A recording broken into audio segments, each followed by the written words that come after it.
Hello विद्यार्थियों, आइए चर्चा करते हैं हिंदी साहित्य के प्रश्न पत्र 2 यानी कार्यालयीन हिंदी भाषा एवं भाषा कंप्यूटिंग पेपर के प्रश्न पत्र के महत्वपूर्ण प्रश्नों पर। कार्यालयीन हिंदी उद्देश्य, स्वरूप, परिभाषा और उसका सामान्य हिंदी से क्या संबंध है, यह प्रश्न जरूर तैयार करना है। हिंदी के प्रयोजन मूलक संदर्भ जैसे कार्यालयीन, तकनीकी, वैज्ञानिक, विधिक, जनसंचार आदि। अब आप बोलेंगे प्रयोजन मूलक संदर्भ क्या होते हैं। प्रयोजन मतलब उद्देश्य। तो हिंदी भाषा को हम किस किस उद्देश्य के लिए इस्तेमाल करते हैं, तो आप देखिए कार्यालय में इस्तेमाल करते हैं, तकनीकी भाषा में करते हैं। आजकल मेडिकल की किताबों का भी हिंदी में अनुवाद हो रहा है, तो मेडिकल के भी तकनीकी शब्द वहाँ पर आ रहे हैं।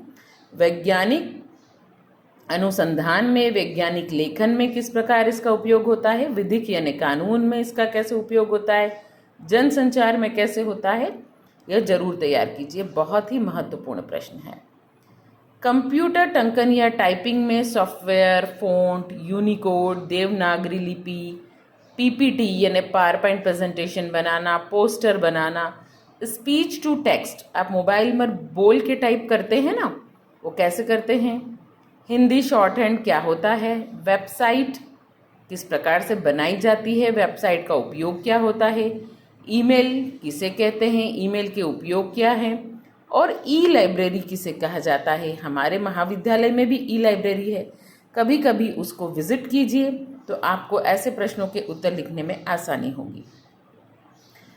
चलते हैं अगले प्रश्न की तरफ। कार्यालयीन हिंदी की परिभाषिक शब्दावली, सिद्धांत, प्रशासनिक एवं वाणिज्यिक शब्दावली यानी प्रशासन में, एडमिनिस्ट्रेशन में, कार्यालय में किस प्रकार से, कॉमर्स में किस प्रकार से हम पारिभाषिक शब्दावली का उपयोग करते हैं और उसके सिद्धांत क्या हैं।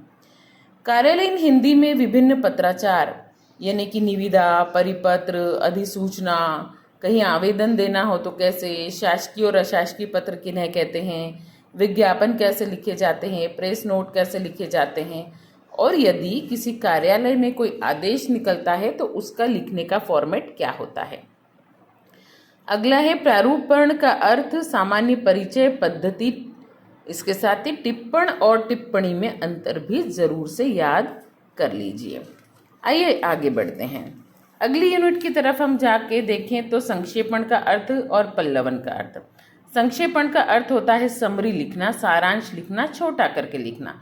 पल्लवन का अर्थ होता है कि आपको एक विचार दिया गया है, आप उसे पूरा जो है फैलाकर लिखते हैं, उसको डिटेल में उसका अर्थ समझाते हैं।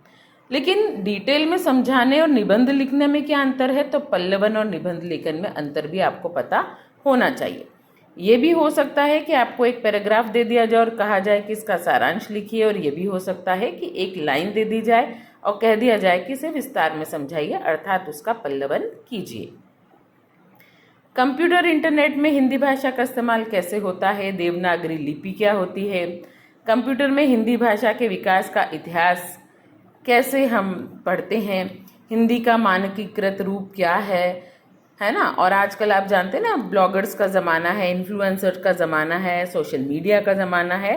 तो ब्लॉगिंग और सोशल मीडिया पर हिंदी लेखन कौशल से कैसे हम प्रभावित होते हैं या कैसे हम उसका उपयोग कर सकते हैं।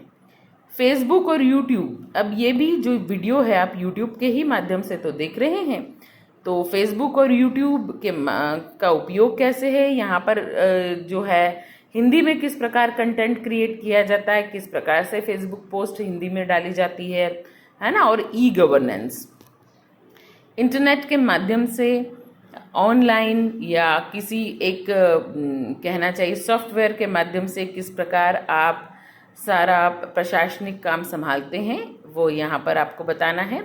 और अंत में तैयार कर लीजिए विराम चिन्ह, यह भी प्रश्न बहुत महत्वपूर्ण है। प्रश्न नंबर 8 और 7 भी बहुत महत्वपूर्ण हैं।